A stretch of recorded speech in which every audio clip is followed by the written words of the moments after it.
കഥമം പ്രേക്ഷകർ ഏവർക്കും നമസ്കാരം.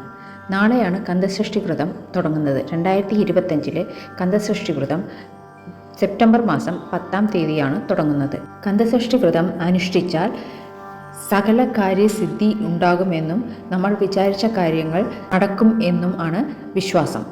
കന്തസഷ്ടി വ്രതം സ്ത്രീകളും പുരുഷന്മാരും അനുഷ്ഠിക്കാവുന്നതാണ്. കന്തസഷ്ടി വ്രതം 48 ദിവസം അനുഷ്ഠിക്കുന്നവരുണ്ട്, 21 ദിവസം അനുഷ്ഠിക്കുന്നവരുണ്ട്, 7 ദിവസം അനുഷ്ഠിക്കുന്നവരുമുണ്ട്. 48 ദിവസത്തെ അതായത് ഒരു മണ്ഡല കാലത്തിൻ്റെ മഹാഷഷ്ടിവ്രതം നോൻപ് നോക്കുന്നത് എങ്ങനെയാണെന്ന് ഞാനിപ്പോൾ വിശദീകരിക്കാം. ചില മുരുക ഭക്തന്മാർ ഈ 48 ദിവസവും സസ്യാഹാരം മാത്രമേ ഭക്ഷിക്കുകയുള്ളൂ.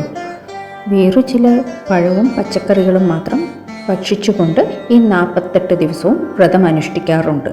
ചിലർ ഒരു നേരം മാത്രം അരി ഭക്ഷണവും ബാക്കിയുള്ള 2 നേരവും അരിയല്ലാത്ത പദാർത്ഥങ്ങളും, അതായത് ചപ്പാത്തിയോ ഉപ്പുമാവോ അല്ലെങ്കിൽ പഴവർഗ്ഗങ്ങളും പാലോ അങ്ങനെ വ്രതം അനുഷ്ഠിക്കാറുണ്ട്.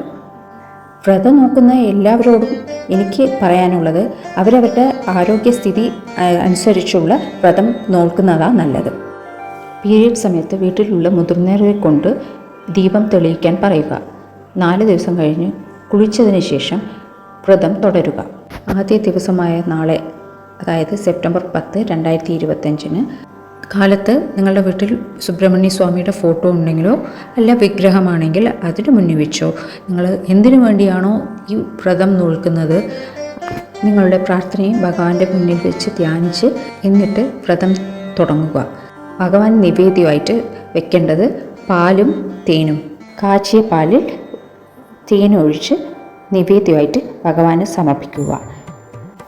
വരും 48 ദിവസങ്ങളിൽ കന്തസഷ്ടി കവചവും വേൽമാറലും കേൾക്കുക അല്ലെങ്കിൽ പാരായണം ചെയ്യുക.